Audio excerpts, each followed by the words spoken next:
Welcome to the Powerful One podcast. This is episode 35 with Coby Tre. But before we get into the podcast, if you're new to the channel, I just want to break down what the Powerful One podcast is all about.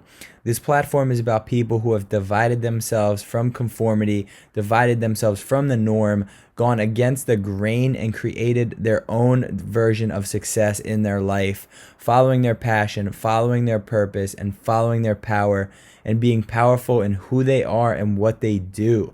And I want to remind you guys of the definition of power and powerful is making an impact in the world by positively influencing others. That is the true definition of what it means to be powerful. And Coby Tre certainly fits that definition. And in this podcast, I'm joined with Coby Tre, a personal trainer. Coby is one of the top trainers in Maryland. He trains everybody from entrepreneurs, business owners, professional athletes, and so much more. Coby owns his own business and personal training, and he's also a bodybuilder, and he's done everything from competing in CrossFit to Team USA Bobsled to Division I college sprints and decathlon. So a little bit more about Coby's background. Coby grew up in Fredrick and Boonesboro, Maryland, pretty much his whole life before he went to college at Mount St. Mary's, where he dropped out of school and ended up traveling the entire country to find himself and discover his passion and purpose along the way.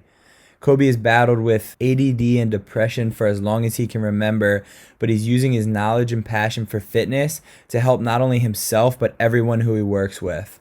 He lives every day to inspire people and help them realize how powerful they are by training, nutrition, and just spreading his power with the world.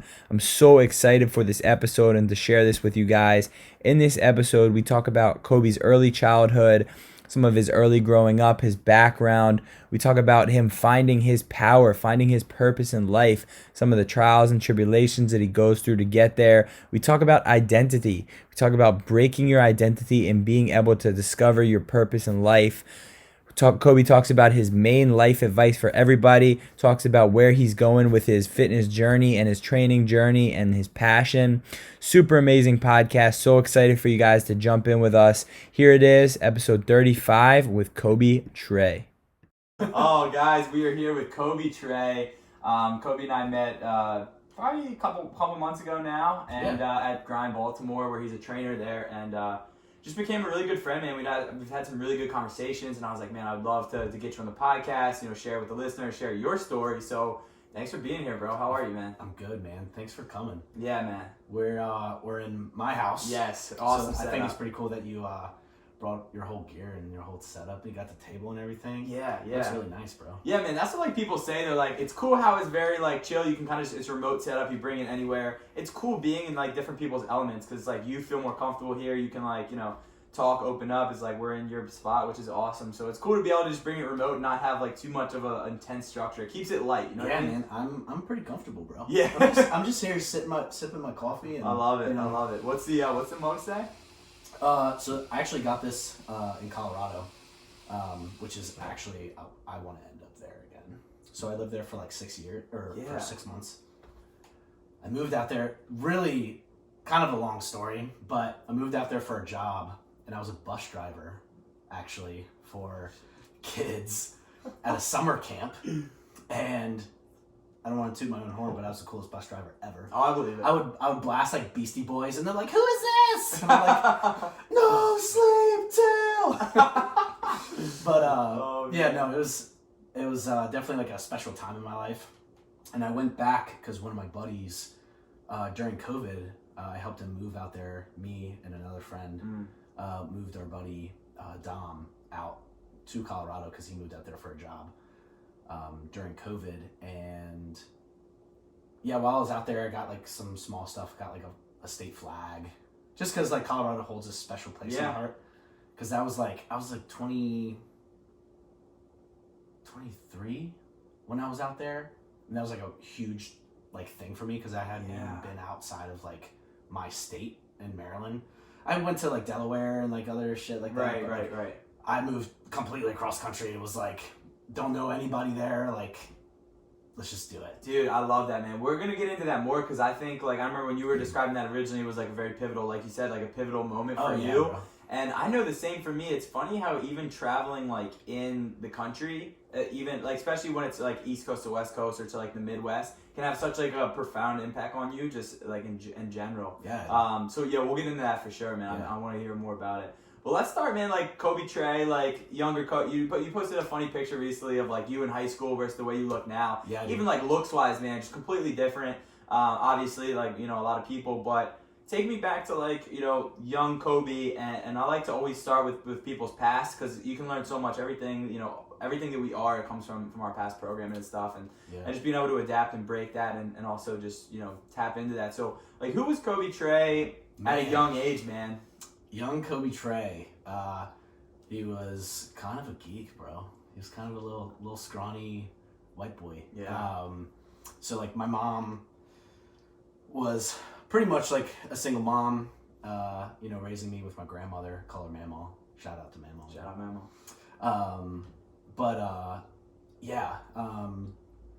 I was like a small kid.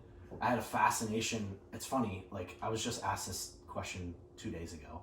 I had a fascination ever since like being young with like strong guys. Like I don't know what it was. Like I watched like Strongman on TV. I'd like, when you go to the bookstore, you see like the magazine section, there's like Flex magazine and muscle development and stuff. And I'm like, those dudes on there are huge. That's awesome. I don't know. Like my favorite Disney movie growing up was Hercules. Okay. So like, I don't know. I just always had like something drawing me towards like stronger, like becoming stronger. Yeah. Because I think growing up, I was so like fragile. I don't know. It's so weird to say that, but I had asthma growing up, glasses from the time I can remember. So like terrible eyesight. Yeah. Big Coke bottle glasses, bro. Like just massive. This like skinny kid with like freckles, so small. Like I remember growing up, like my mom took me to the doctor's one time. I don't know how old I was, maybe like 6 or 7. And the doctor was asking me, like with my mom in the room, like, are you being fed? Like, are you like going outside and playing? Wow. Because I was like so pale and like just so small, and like my mom got pissed. My mom's like 5'0", but like a firecracker, bro. She like literally grows wings and like grab you by the talons and like throw you against the wall. But so I think I just always had this like, I don't want to say underdog. Yeah. But like I always, even now, like I still see that like little kid in me where it's like I'm not finished yet, and like this is like just the beginning. So I mean like, growing up I played a lot of sports. That was something that my mom really like pushed me to do. And I think it just kind of blossomed from there, bro. Like I played, like whatever I feel like kid does, play a little bit of soccer, some basketball, played football. I was really into football at one point. And then I did track, and that's like where I kind of like found like what I was best at. I couldn't like really do anything other than just run in a straight line, bro. But once I was in that straight line, bro, nobody could catch me. It was awesome. Man. But yeah, I mean, I'm a local kid, so like I grew up in Fredrick. And then like going into middle school, I moved to Boonsboro, Maryland, which is like close to Hagerstown and stuff. And it was like a complete like culture shock because I was in Fredrick, which is like, it's not like the most urban area, but like that's what it is. And then I moved where there's like, I walk out my front door and I smell cow shit. You know what I mean? Like, Right. It was just completely different. Like, I had my like South Pole. You guys remember like South Pole? And like Jinko jeans and stuff. Like, so like I'm going to like Boonsboro middle school and high school as a new kid, and they're like, "Who is this guy? This kid's got his ears pierced." I've always had just like I've just always had like I've always wanted to be like different and stand out. Yeah, man. And I think like from there, it just kind of blossomed. From like being an athlete, trying to be better at my sports that I like grew up doing, and then I found a love later on in life like for training itself. Because I always realized like, all right, if I train really hard and I run really fast, like doing this, it's gonna pay off later. And I think one of the things that I loved about like, I guess, training and working out, even from the time I was like 14. That's when I started actually like lifting and right, stuff. Right. It kept me so focused, and nothing else kept me focused. So you'll notice, like, probably as we do this podcast, I'll go on a crazy tangent, like over in left field. But it's like I have ADD and ADHD, and I feel like part of the reason why I loved training so much, even from a young age and even till now, it keeps me in that zone. You know what I mean? Yeah. Like, there's not too many things, like, I guess, like, that keep you in the... We got our phones and stuff, so, like, you're always in a different, like, space. So you're thinking about stuff that happened yesterday, or you got bills due tomorrow. But, like, working out and training was always something that I was able to just, like, focus on what I'm doing. Otherwise, I'm going to drop, like, 225 on my face. You know what I mean? So I'm sure, like, rock climbers and, like, you know, adrenaline guys can, like, vibe with that. Because, like, if you're thinking about anything else other than what you're doing in that moment, you're going to die. Obviously, like, I'm not going to die, like, while lifting weights or doing, like, a bicep curl. But it's just something that almost, like, is meditation for me. Yeah, because when you're having that intense focus, I mean, like you said, you really need that focus, or else you're going to hurt yourself. Like, in some cases, you're going to die. So I think anything that really, like, brings out that intent focus, like, and I want to get back to a little bit how you found training and fitness and just, like, overall health to be that avenue for you. But you know what's really interesting, and, like, the first time we kind of had, like, a real conversation, I related to you a lot because you were one of the first people who explained something the way I explain it, which is, like, you explained being younger and, like, looking up to these, like, bigger guys and, like, these almost, like, superhero type people. And so now you are what you wish, like, your younger version was, and also, like, you are what you wished kind of they had somebody to look up to or to be. And so I always think it's cool, and it's such, like, a fulfilling thing. Like, for me, it was the dumb kid, you know? It was, like, and it was, like, not fitting in school, so it's, like, that is, like, who I want to be for those other people. And so I really related to you on that notion. I think it's so cool to see where you're at now, and to think about, like, I always think about little Tommy, but I picture little Coby, like, you know, you show him a picture of this is what you're going to look like, and he just, you know, he wouldn't believe it, you know? So I want to get into just that transition, because I'll pull up a picture if you're watching on YouTube of what Coby looked like, you know, beforehand to now. So I want to get into, like, when you found that true, like, intense focus and passion for training, and then we can kind of go from there. I think it really started in high school. I think it was something that I realized, like, because I ran track. So I graduated Boonesboro High with 14 school records, both, like, and that's relays and individual stuff included. But a big part of that was because I found, like, a like, drive to become better.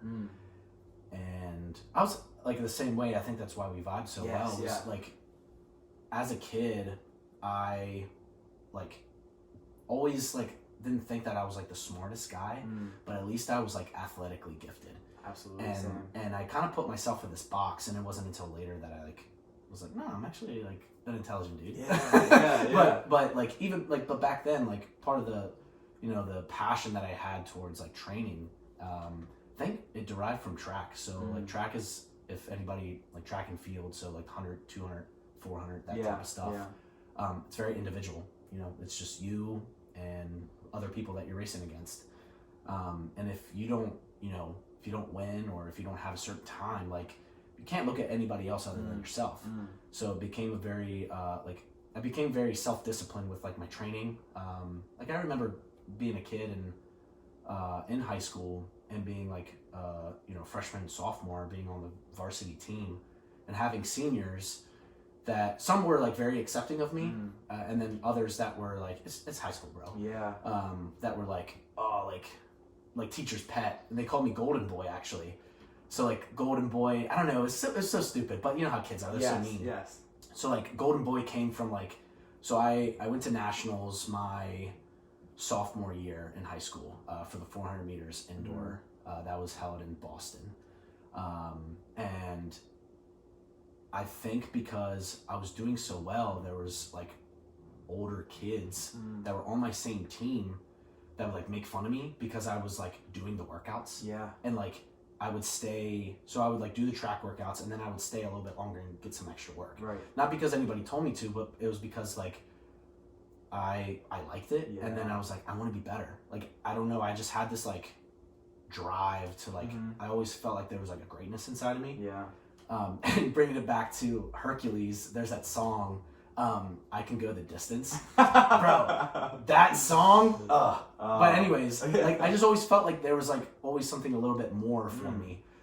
So like I would stay after practice and lift, and I obviously like at 14, 15 years old, you don't really know like how to lift. Yeah. But, you know, I was doing 200, 300 calf raises because I thought if I had bigger calves, bro, that I would just become super blazing fast.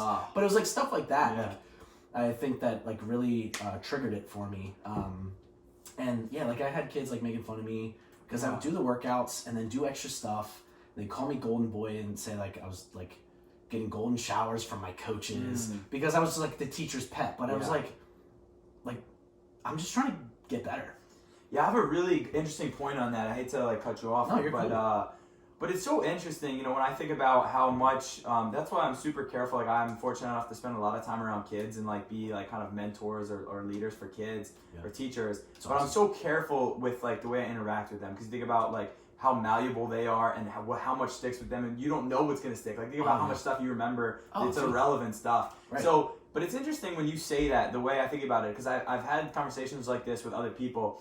But it's so funny because, like, the connotations that we take to, like, doing better and going better, like when you're a kid and you know stay after to work out, everyone's like, oh, he's such a try hard, what is he doing? So your connotation with like pushing yourself and success is negative because everyone's looking down upon it.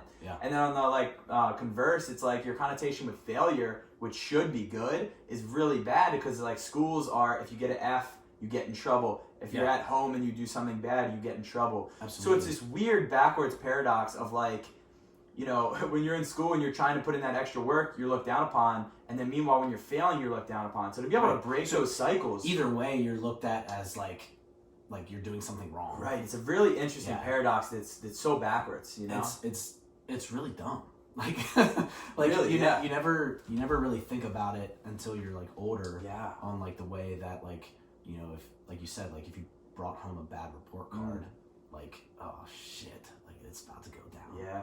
But like on the flip side of that, it's like, well, if you don't fail, like you can't really grow from that. Absolutely. Like if you never have any hardship or if you never go through some shit, like how are you gonna grow? So, you know, for me it was you know, not doing that great in school as far as like subjects and stuff, and studying and things like that. It was more so like athletically driven. Yeah. You know, isn't until later on in life that I was like, damn, like academics play a big part in this. But but I think, you know, going back onto like, you know, some of the stuff that I dealt with, I didn't really care. Like I cared about like what the kids said because you know they're on my team. They're older. Sure. They're older. They're even regardless of like whether they like were my friend or not. You kind of look up to like older kids. Yeah. Just as I think it's natural to do that. So I was like, damn, like I come home crying to my mom. I'm like, Mom, like why don't they like me? Like I'm just trying to like do the workouts and like be better and stuff like that. And she's like, just don't worry about it. Like just keep doing you. And like you know, I'm blessed to have like a stepdad and my mom. You know, so supportive of me. And when I went to my sophomore year when I was getting called Golden Boy, when I went to nationals, did really well. You know, they called my name on the intercom before school. You know, the next week, like I said, Coby Guscio went to Boston Nationals, placed, I think it was like 9th or 10th or something like that. And I came back, so they had these like custom shirts that you can make, and it said Nike Indoor Nationals, I think it was like 2010. And I came back and it said Golden Boy on the back. So I wore that on the first day of track practice. Wow. And all those kids never said anything again. Wow. It was awesome. It was like one of those things where it's like, if you put in the work and you know, you can listen to people like say some shit. It's actually pretty good like self-awareness to like, I feel like listen to a little bit, but not let it cloud your judgment and get it into like deep inside of you, as far as like, you know, clogging your focus and things like that. You know, kind of using it as like, some people use positive and some people use negative. I think in that moment I was like using all the negativity as like a source of like motivation. Right. But yeah, so that I always love telling that story because it's like I wore that shirt. My mom got a shirt that said Golden Boy's mom, and then my stepdad got a shirt that said Golden Boy's dad. No So way. like when we had track meets and stuff, they would wear that, and I would wear my Golden Boy like shirt, and it was like just like the biggest. Yes, like dude. you know what I mean? Like, Yes. it was like a slap in the face to him, and like, yeah, go ahead, call me that. That's Yeah. what's up. Yeah, it's cool to see. Like, it's funny, man. I'm glad you told that story because it's funny. Like, as you're telling that story, I'm seeing this kid who is putting in the extra work, and then he's kind of getting like blasted for it. But you said earlier that you had this like will that like you knew that if you put in the work, you would get better. So then you keep going and you embrace that kind of like persona of Golden Boy to the point where people stop messing with you. That's and what it's it an is, interesting thing, man. Like when you start and people mess with you and they give you shit and they think you're crazy for doing whatever it is. Mm-hmm. And there's a certain point where they see that you're gonna go regardless of what they say. So not It you know doesn't matter. in spite like not like despite of them, but in spite of them. Yeah. Like you are going to like or sorry, despite of them, not in spite. Yeah. You're going to be able to go. And once you do that, man, you're just coasting because people know they can't get in your way. Yeah. So it's cool to hear that story and kind of see that change where you know you're like questioning like wow you know why are they making fun of me for putting in the extra work, Right. but then you get past that point of I'm gonna do it regardless, you know, despite. So going off that, man, where did that come from? Because you mentioned it earlier. You said I knew that if I like continued to put in the work that it would pay off. Where did that mindset come from? And in general, like when did you start really seeing that habit in all areas of life?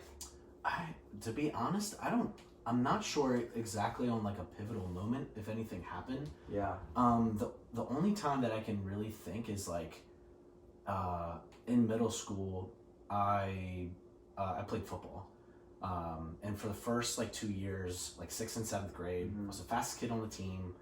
Like nobody could touch me, and that's who I was. I got complacent, and then a new kid came to practice and beat me in the sprints at the end of practice. That was like a thing. Like we had sprints at the end of practice, and this kid beat me, and everyone was like, "Oh shit! Like Coby lost." And this kid's name was Bobby, and he was actually a big kid to be that fast. And I was like, "Shit, man!" I was like, "I lost it. I'm done. I'm cooked." And I came home again crying to my mom. I'm a little bitch if you can't tell, bro. But like I'm a mama's boy, and like so I came home. I'm like, "Mom, I lost in practice." I'm crying, and she's like, "Well, what are you doing? Like, what do you do like more? Are you like, you're not?" She was telling me like basically I wasn't doing enough. Obviously, like if you want to get faster, run more. Yeah. And so I was like, I don't know, like maybe that was like a pivotal moment where it was like, if you want something, work harder. And it was like, okay. So I remember like, so we lived on like an acre and a half, and I had these like ankle weights, and I would strap them on my ankles, bro, and I would just run. I would just run laps until I was like gassed. And I think that was like, I mean, obviously, you know, after like a couple weeks or whatever, Bobby never beat me again. And most kids just never beat me regardless. But I think that was probably like a big pivotal moment where it was like my mom, like, you know, she coddled me a lot growing up, but when it came down to it, she told me how it was, and she's like, well, I mean, if you want to get faster and not let this kid beat you, or you know whatever, then just work harder. Start running. I think it's like I listen to like E.T., the hip hop preacher, a lot, and he talks a lot about like, you know, I'm not good at math. Well, it's because you never studied before.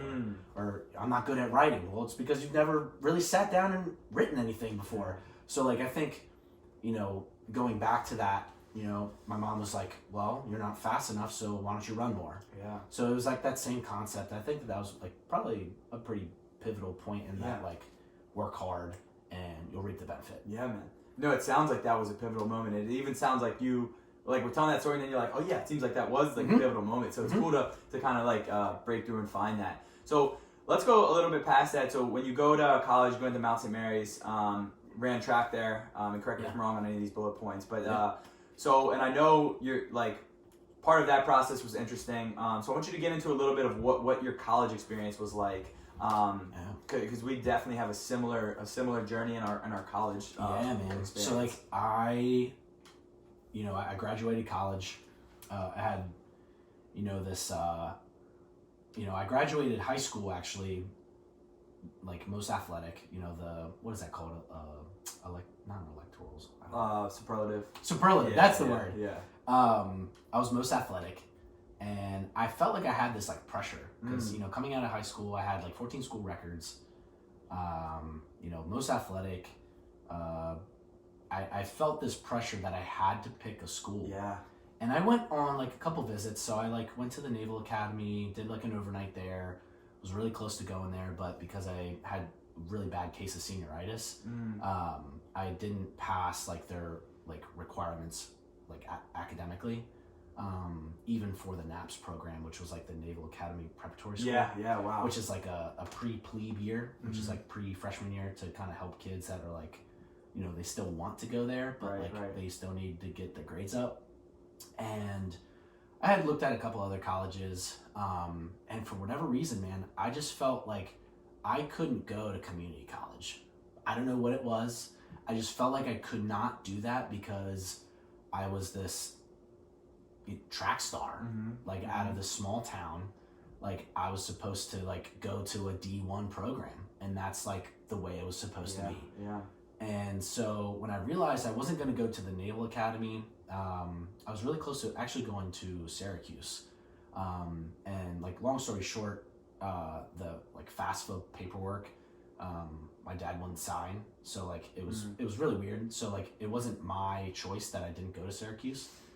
So then I got a call from, I think it was Jay Phillips or maybe it was Stevenson, one of the coaches at Mount St. Mary's. Yeah. And they called me, and they, sent me a couple letters and stuff saying that they were interested. And I was like, yeah, cool, awesome. Is your program D1?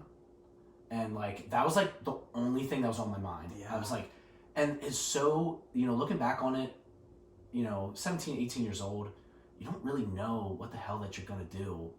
Because sometimes, even like a couple years ago, I didn't know what the hell I was going to do with my life, you know? So like at 17, 18 years old, I got all these dreams, aspirations. I'm like, yo, like I just want to run track. Yeah. That's all I know. That's what I'm good at. Like I just want to be an athlete. I want to be a paid professional athlete.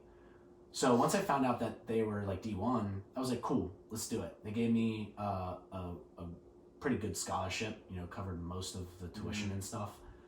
And I ended up going there. And I realized I had no idea what their majors were. I had no idea, bro. I was just like, I'm just like going to class, like just general education and stuff you got to knock out because it was a liberal arts school. And I'm not Catholic. I'm not, I'm not super religious or anything like that. Yeah. I'd say I'm more spiritual than anything. But I think it's so funny that I picked this school, which I actually really liked. I loved going there. My freshman year was like a big breakout year. I, broke all my personal bests with like long jump and 400 and all this stuff. And was the conference rookie of the year, actually for the NEC, the Northeast Conference. And so, like I got a letter from the dean of the school saying like, hey, I just want to say like, you're doing great. Like, this is awesome. And I was like, yeah, see, this is what I'm supposed to do. I'm supposed to be running track, and this is what I'm supposed to be doing. And it wasn't until I started getting, I guess, talked to about my grades. They're like, Coby, like, you're not like showing up to like some classes. Our teachers are talking to us. And I'm like, damn, my teachers are talking to y'all? And like, I would show up like a little bit early to practice and like get extra stuff in. That's what I knew. Like I would, foam roll for 20, 30 minutes. And then like, get to practice and then stay later with practice. Cause I was like a sprinter and jumper, but they wanted me to like become a decathlete, which is, are you familiar with decathlon? Yeah. So yeah, it's like 10 events for people that aren't familiar with it. It's 10 events. There's 5 on the first day, 5 on the second day. And there's a lot that you have to like learn form wise. Like I had never done hurdles before. I had never done pole vault or javelin or shot put or any of that stuff. So that was something that they were grooming me to become.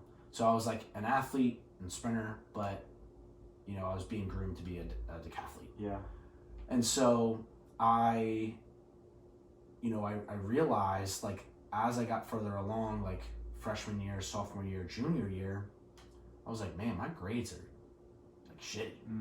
And so I got pulled into I don't know whose office it was, but basically the head of academics was like, look, like, we think you're a great kid, but you can't come back next year for your senior year. And I was like, excuse me? Like, I mean, I was like, I'll start going to class. Like, it's fine. Like, I had taken like some summer classes. Yeah. I thought that I was like doing okay. But they were like, yeah, so like your grades are like to the point where like you have to get them up first before you can come back. And I think from there, like that was a huge hit to my ego, bro. Yeah. Like I was like, man, there's so many people. I didn't even think of it like personally. I was like, I got so much pressure. I felt like from the outside looking in, that I was like so depressed. I didn't talk to nobody. I got basically asked to leave my university after, you know, having a couple school records there. Yeah. You know, rookie of the year, my freshman year, you know, like being the guy on the track team. And I like kind of had this like big depression thing going on. And like, yeah, it was a huge hit to the ego. So like I didn't graduate my university, and you know, from there I tried to pursue other athletic stuff. Yeah. And you know, I had like hourly jobs and stuff to, you know, try to, you know, stay afloat. And luckily, like my mom and my stepdad, you know, obviously let me move back in and stuff. Right. But yeah, dude, I felt like my life was like over. Man, it sucked. Man, like it's so funny hearing you explain that, because it is almost the exact same as like my experience with college. Yeah. Because it's weird. Like you have this social pressure as being like the best or one of the best athletes. Let's say it's the best at your sport. So it's like, you know, where's he going to go? What school is he going to go to? Is he going to be D1? And it's almost like you're making the decision to go to this D1 college for other people. Like you're making that decision for other people. So I made the same decision. Yeah. I picked a school purely off of the sport. Didn't know anything about the school. Couldn't get into any other schools. Yeah. Did it completely based on the sport. So I relate to you a lot in that. And it's just interesting, like, you know, that you're making decisions like for other people. And then your identity my identity was the same as yours. It's like athlete. Like I'm an athlete. I'm going to be a pro athlete. Like this is the path. Like this is what it is. And when that gets like stripped away from you, all of a sudden your identity, you don't know what your identity is. Yeah. But you were never truly the identity of an athlete. Like you're so much more. But like somewhere along the line, you labeled yourself, or somebody probably labeled you the track runner or the athlete or whatever, because it was the same with me. So it's interesting, like you and I, like then you get to the point where now you're stripped of your identity and you're out of school. So I'm so curious what that like first initial like blow and failure. And it's interesting because like I always think that we can deal with failures, but like you just said, it's almost the perception of being viewed as a failure from other people that's really eating you alive. Yeah. And so I'm curious, like where you went from that, like this I want to say like a optic failure. Like people may see that you're a failure. So like, you know, like you said, you're a little bit like in a depressive state at this point in your life. Yeah. What was that real like pivotal moment after that? Because this is obviously a huge identity crisis for you at the time. Yeah. And just where, you know, what was that next big thing for you? So I think, you know, I would have to kind of go into like the post college Coby with like that depressive state. I guess I'd have to go back to like my sophomore year. So my sophomore year wasn't all sunshine and rainbows in college. I actually had to be redshirted because I had like a bunch of injuries, and I had to like sit out for like a season. And because I identified myself as, like you were saying, as the athlete, I like felt lost, bro. Like I like because like I was so messed up. I had my UCL messed up in my right elbow. My Achilles was messed up. I had a bruised heel, and it's so weird. It all started from like an ingrown toenail because I was running weird, and so I had this like weird limp when I was training. But I was like, oh, it's just my toe, like whatever. Yeah. But then it like started this whole thing. It like I like pulled my hamstring and all kinds of stuff. So sophomore year, I like had to redshirt, and like I lost myself, bro. Like I. Still wasn't going to class because that was for chumps, apparently. Yeah. And then second was like, I didn't have anything else to do. My coaches were like, well, I mean, like you're not competing. You just need to get better, bro. So I'm like, well, can I train at least? Like, can I like go in and lift? They're like, nah, like, I mean, you should really just like, focus on your school. Yeah. And, just get better, track's always going to be here. That's like what they would tell me. And so like I identified myself so much as an athlete and as a track runner that I lost myself when I couldn't do it anymore. And there was to get like real deep with you, I got like drunk all the time. I was like borderline alcoholic my sophomore year, and it was a terrible time in my life. I think I had a girlfriend of like 2.5 years. We broke up. I was redshirted. Track was taken away from me. I just, at the time, 20 years old, you feel like your world's falling apart. And so I resorted to drinking. And so like that was like a big part of it. And obviously like that's a downer. So you're already going to feel like crap. So I wasn't working out, wasn't able to do the things that I was almost able to like be myself, I thought. So like, at one point, I got like super blacked out, like told my buddy like I was gonna go into my car and drive into a tree. He ran across campus, like tackled me, called the cops. They took me under like 24-hour like suicidal watch. So I stayed overnight. I had some friends actually visit me like while I was in the hospital. And not a lot of people know about this even still. Like I don't even know if my mom knows about this and my like stepdad and stuff. But like that was like a part where I was like, I tried to find God and stuff. I was like, man, like it's almost like those times where you hit rock bottom. You try to find like something to cling on to, because I always used like athlete things to cling on to, and it wasn't until I felt like rock bottom that I was able to like try to slowly climb back. So like fast forwarding to post college Coby, I got kicked out basically. I dropped out. I still felt the same type of way like that I did my sophomore year. I was like, shit, man, like I don't have a plan. Like there was no plan for me. I was like, I don't even know what the hell I want to do. So I used athletics for a long time to like identify who I was as a person. But it wasn't until like I had multiple failures like in a row and just life experiences that like you start to realize like you're not like who you are externally, like the view of other people, like what people see optically. It's all about like internally. It's all about like what intrinsically motivates you and what keeps you grounded and stuff. And at one point, God was like one of those things that kept me grounded, and it helped me get out of like a lot of like depressive issues. I still was working out. Obviously I got over my injuries and stuff. It wasn't anything too serious, but I think like being able to like, I feel like a lot of collegiate athletes would vibe with this because like there's a depressive state that comes along with like, say you do graduate and you played like D1 or D2, D3, whatever sport. You played this sport since you were like, some people are playing since they're in like elementary school. Yeah, man. For me, like I started track like my 9th grade year in high school, but like there's some kids out there that have been playing since they're like freaking 5 years old. So like you do something for so long and then all of a sudden, boom, it's done. Like where do you move on from there? Yeah. So like I think I had to do a lot of soul searching. So like post college, I moved to Delaware because I knew a guy who had a CrossFit gym. So then I started I was like, all right, mom, dad, like I saved up some money. I'm gonna go move to Delaware with a guy that I don't really know, who's a friend of a friend. and I'm gonna go train CrossFit. Because I saw these guys on TV during that summer, and actually that summer, so that was like one of my like first jobs was at Vitamin Shop. So, you know, I'm getting into supplements, I'm getting into the working out thing. I'm like, well, I'm not running track anymore, so I was used to running like every single day.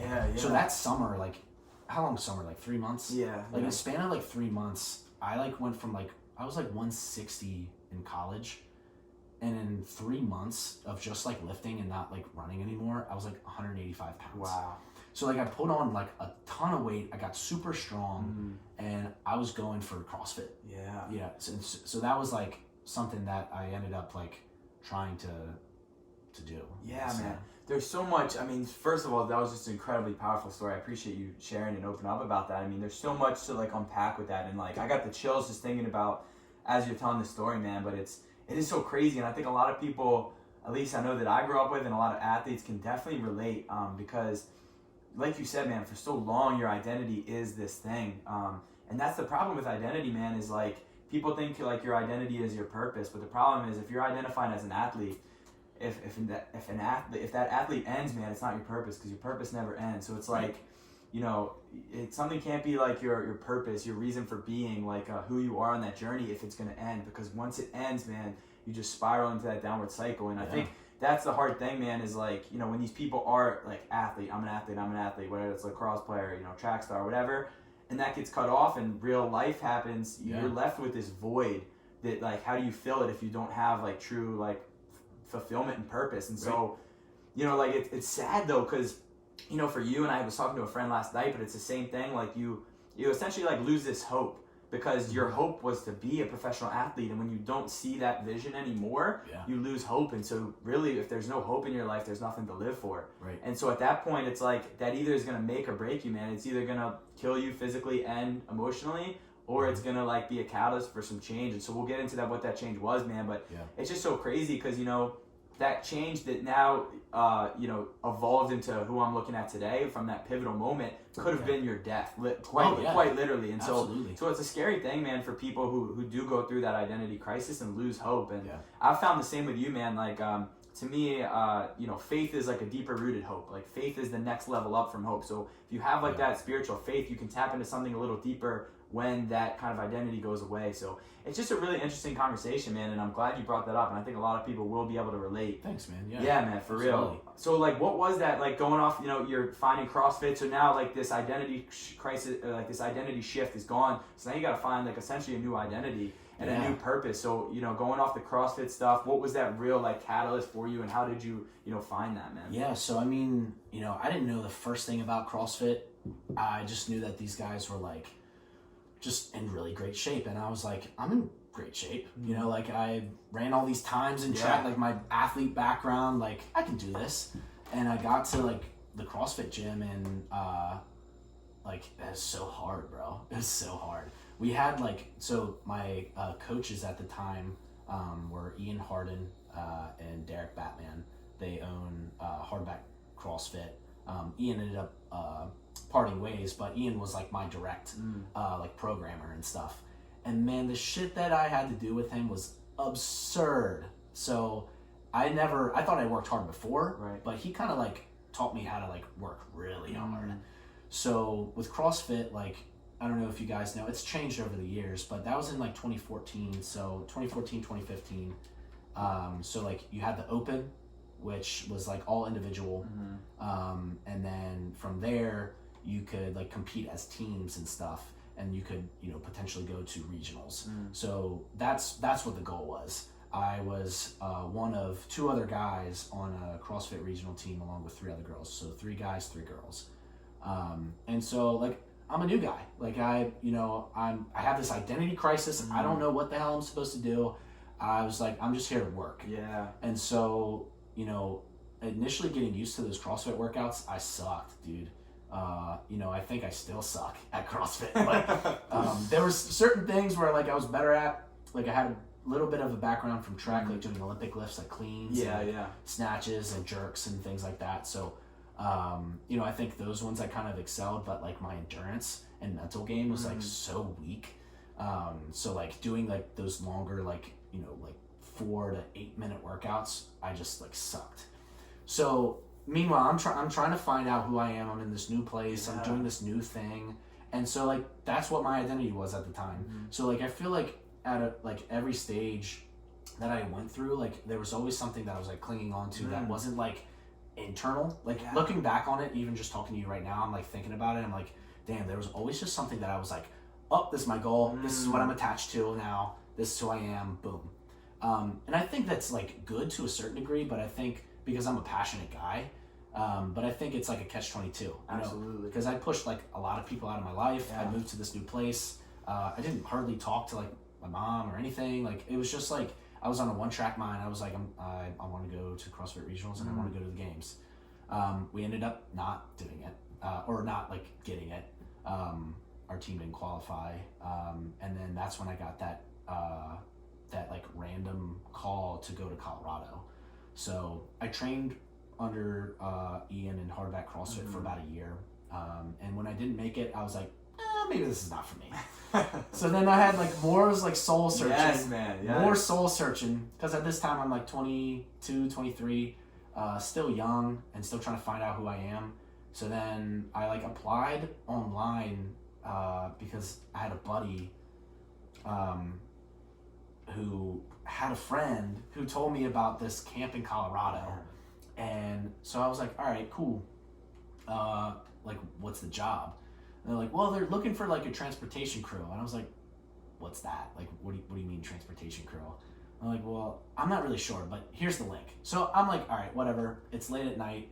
I'm like filling this thing out, like kind of telling a little bit about like who I am and like why I think I would be like good for this job. Yeah. I have a little sister, Mia. So like I talked about like how I have a younger sister.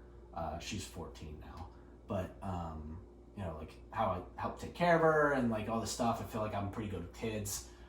Maybe this job isn't necessarily directly working with the kids, but like I feel like I could, be somebody that like a kid could look up to. Yeah. So I ended up getting a call, like I think it was on a Monday or Tuesday, and they're like, hey, this is I think her name is Kim with Chile, Colorado camps. I was like, oh, hi, like what's up?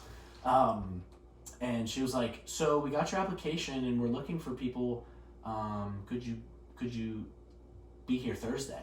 And I was like Thursday, like this week? Like it's Tuesday, bro. Yeah. And she's like, can you be here Thursday? I was like, yeah. So I was like trying to figure out the like logistics of stuff, because like I had all my stuff at this place at like my friend's house that I was living at, actually, Derek Batman, who owns Hardbat, and I had my stuff there because I was living there, and I was like, is it cool if I like leave my stuff here? He was super cool about it. I just kind of upped and left within 48 hours and had my stuff there. So thank you, Derek, for letting me leave my shit all over the place. But like I just like moved out there and like tried to find myself, and I wasn't. It was so cool because nobody there knew who I was, and that was like one of the first times that like, because even obviously in high school people know who you are. Yeah, college people still kind of know who you are, because I went to a college that was like 45 minutes away from our high school. Right. And then I did like the CrossFit thing, which the people at the CrossFit gym kind of knew my background, so they're like, all right, cool, like this kid's supposed to be somebody. Yeah. But then I moved completely across the country to Colorado, and nobody knew who I was. So it was kind of like literally a breath of fresh air, like being in the mountains, and like just I was a bus driver, bro. That's what they paid for my CDL. They paid for where I stayed. Super awesome camp. It was like I lived there for like about 6 months, and like getting the camp ready, and then doing the camp itself, and then post camp like kind of cleaning up and all that shit. And it was such like a transformational, like pivotal moment again in my life, because I was like identified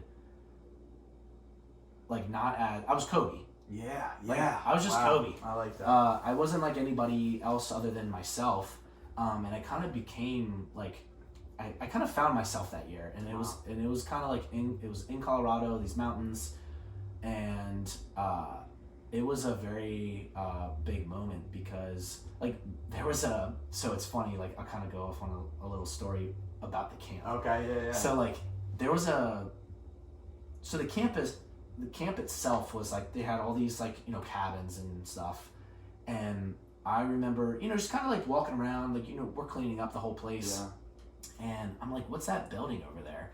They're like, oh, that's the fitness center. I was like, oh, like we're in the middle of the freaking woods in Estes Park, Colorado, which is like in the heart of like the Rocky Mountains.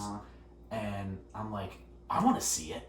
So they had all these like old rusted dumbbells and like old stuff. Like they had like one cable machine that was probably from like 2000, you know what I mean? Like, yeah. So it was like the new piece of equipment, but it's still like 2000, 2001.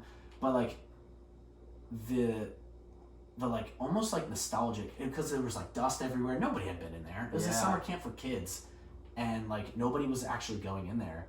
So then like I inquired about it because I was like, I kind of miss working out.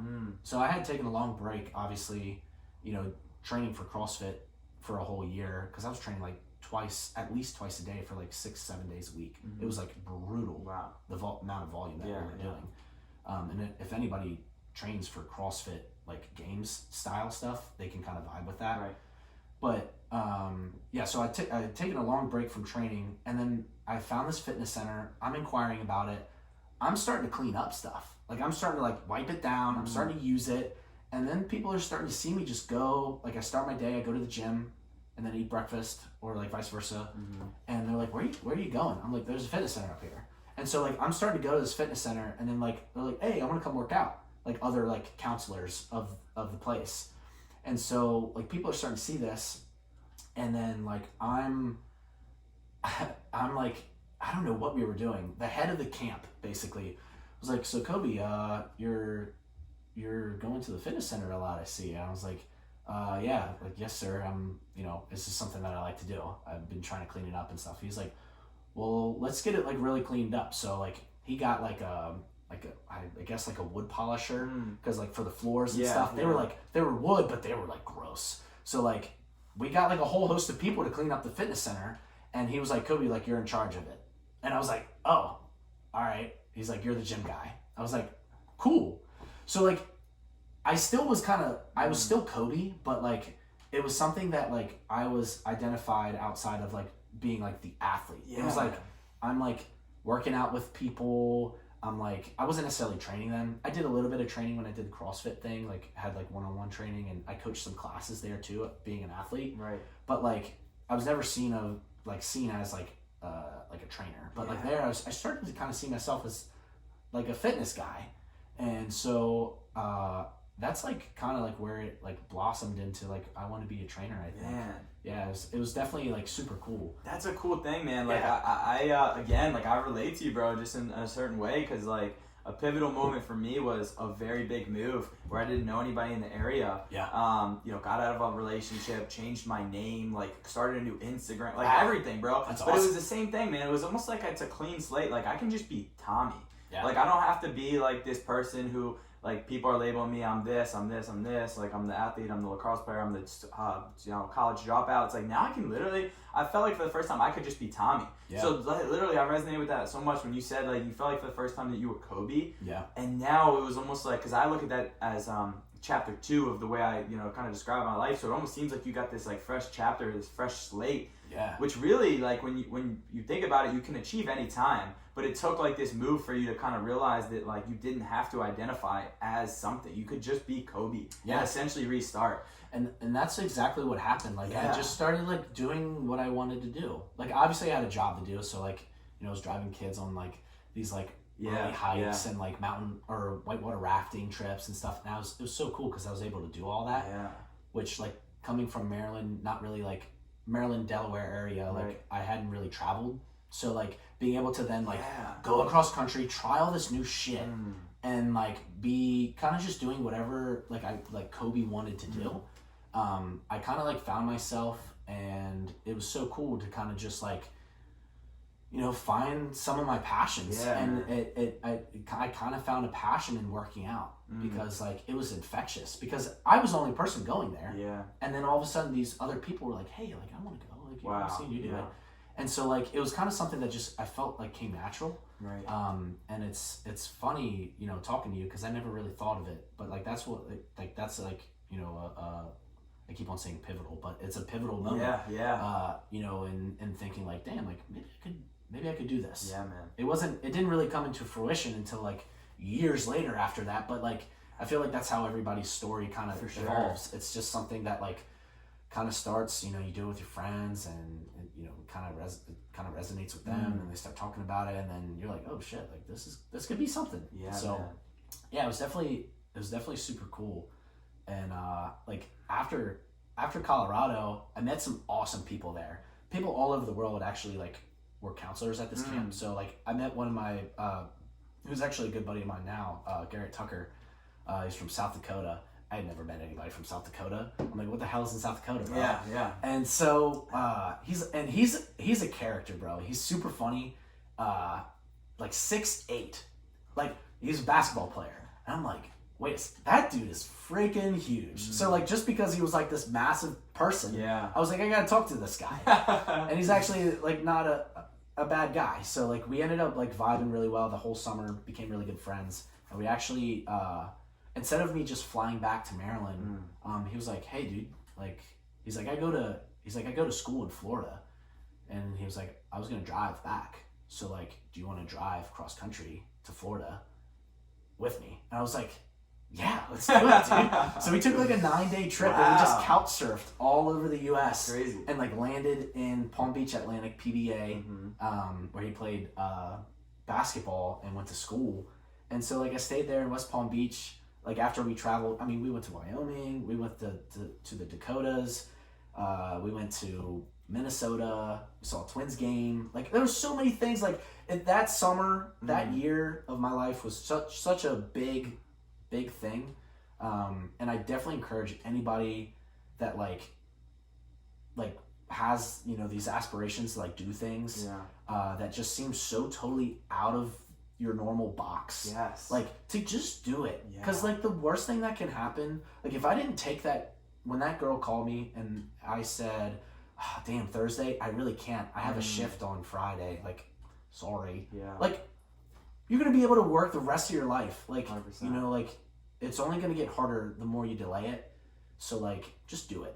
Just freaking go out there. And the worst that can happen is, you know, I don't even know. Because, like, we worry so much about, like, what can happen and the ifs and the ands and, like, all that stuff. And I definitely just encourage, like, to kind of, like, you know, follow your dreams. And that's, like, something that I've kind of done, like, throughout the years still.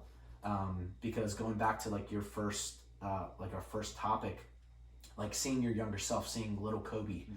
And, like, would Coby look up to the guy who just, like, stayed put and had, like, as I had a government job and stuff like that after Colorado. After, you know, I did the whole trip and then it was back to normal. Right. I got a government job. I was doing public works. So I was, like, working concrete and, like, just like man shit, bro. But, but, like, you know, I was doing that whole thing. And then I, like, sat back and, like, thought about, like, some stuff that I, like, wanted to do. And I was like, man, I still want to be an athlete. I still want to do this. And then, you know, old strength and conditioning coach, he reached out to me. He saw that I was still working out. And he actually used to be a former bobsledder on Team USA Bobsled. So, like, he called me up. He's like, hey, so, like, you're still working out and stuff. And I was like, yeah. He's like, there's a combine happening where you work. So I worked for the city of Gaithersburg at the time as a public works guy. And he's like, there's a combine happening at the high school there in like 4 or 5 weeks. And he's like, I think you should do it. And I was like, what? Because he kind of knew who I was in college. Like, I was a very fast, explosive guy. I was only 160 pounds, so I put on, like, you know, a couple pounds since then. Like, I was 185. And he was like, yeah, he's like, I see that you're working out. And he's like, you're probably still fast, so, like, just do it. And so I met up with him. I think it was in Rockville. He showed me some stuff because he was on the bobsled team. TJ Burns is his name. And he, you know, showed me some stuff. He's like, all right, cool. They're going to show you, like, this reverse shot put thing that you got to throw. And I was like, oh, shot put, I know how to throw that. But it was completely different from what I know. And then it was like a broad jump, like into the sand pit. So you're like just standing there and you jump. And then like a 30-meter sprint. So like the shortest distance that I ever ran track was 100 meters. So like, or no, actually 60 meters because I did that in college too. But regardless, 30 meters is like nothing. Like I'm starting to get my stride by 30 meters. I'm not like a super quick guy. Yeah. But, you know, so it was like 30-meter broad jump and then this like reverse shot put throw thing. And ended up winning the combine. And got invited to the rookie camp in Lake Placid, New York at the Olympic Training Center in Lake Placid, New York, upstate New York. It was cold as shit, but it was super cool. And yeah, got to like see like other Olympians and like got to stay up there for a little while, did push championships. Did pretty well, and then they like, because I was like kind of small compared to like the bobsledders, because those guys are like 200 plus pounds, and I was like 185. Like I was just as strong and fast, but I just wasn't big enough. And like with bobsled, it was like a momentum sport because you're like going down this mountain, and the more weight that you have in the sled, the faster it goes. So like I was in this limbo between being a bobsledder and a skeleton athlete, which are like two different sports, but they're both like in the Winter Olympics. So I was like trying to figure out like what I was going to do. And so, you know, made a couple trips there. And at the time I was dating a girl, and she like gave me this ultimatum of like, well, are you going to like move to like, cause I got offered to live at Lake Placid, like at the Olympic Training Center. And she's like, well, if you're doing that, like, we're not going to like be together. And I was like, what? So I thought like at the time I was gonna marry this girl, and so I like stayed back, and like ever since then, you know, I obviously regret it, like not pursuing that like, bobsled thing, but it kind of set me up for like later on too. Whereas like if anybody gives you an ultimatum, regardless of what it is, if it's something that you really want to do, just like cut that person off, because they're not truly meant to be. You know, obviously me and that girl aren't together anymore. You know, cut that tie off and like really do what you want to do, pursue that. Yeah. And I always think about like little Coby. Yeah, man. And like think about like who would Coby look up to? Like little Coby. Who would he look up to? And like seeing myself now, like I'm like 210 pounds. You know, I'm running my own training business at Grind Baltimore. And like I'm doing what I love. Yeah. And I feel like little Coby would be like, he's cool.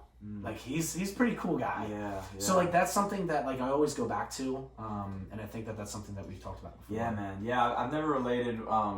Like I've never heard anybody say it in the way you said it to relate so much to me, because I literally, like when I think about like what's everything that little Tommy would have wanted to do that he didn't do, like I've done it all. Like literally, like I like recently accomplished the last thing, and like I feel like I'm now a person that person who was so lost can look up to. And now it's like, you know, personally, I want to be that for other people. So you're in an awesome spot where it's like, you are doing that for people. Like you are the definition of powerful, because you are using your powers to like positively influence and impact other people through your training and through just your life and your energy. So it's just so cool to see, man. Like, and I relate to you a lot on that little kid, man. Like, what did that little like lost, like you know, nerdy like kid want, man? And like looking up to somebody who's now so dialed in is really cool, man. So let's pivot now to like where you're at now, man. Like you said, you're a trainer. You got your own training business at, you know, through Grind Baltimore. So you know, things are going really great for you, man. Like where are you at now with your training? And it seems like you've really found something that's fulfilling. You get to really have a positive impact on people. You get to have power.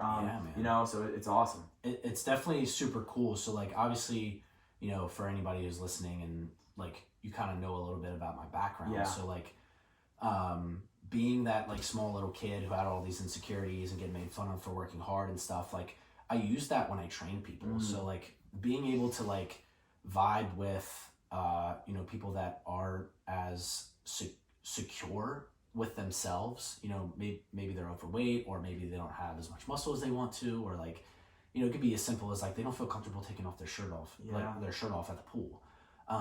Like as long as you work hard, you can have whatever the hell you want. And my experiences as, you know, doing pretty much anything athletically, like I use that like to transform people physically, but more so mentally, because there's so many mental hurdles when it comes to fitness that we like face.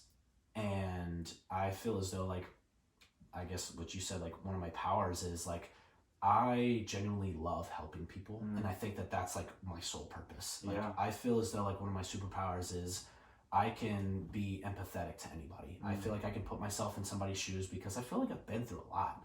You know, I just turned 28, but I feel like I've been through so much that maybe not a lot of people at my age have been through. And I feel as though like I can use that to my advantage to then like penetrate why it is that you want to transform with your fitness. But use fitness because that's like what I'm passionate about, because it transformed me. So like being able to help other people kind of be able to do that and like find this like strength, whether or not you're bench pressing, you know, 100 pounds or 400 pounds, like regardless of what it is, like when we're all in the gym, we're all trying to get better. And so being able to use what I know, like with my own experiences and being a trainer and now running my own training thing, I think it's awesome to be able to help as many people as I have in the past couple of years. And it's something that I love. It's something I'm super passionate about. And like, regardless of anybody's goal, like as long as you work hard, I'll take you on as a client. You know what I mean? Like whether it be online training or like in-person stuff. Obviously I like in-person. Because like I don't know. I just like helping people. So it's really hard like doing everything on the phone or like a computer.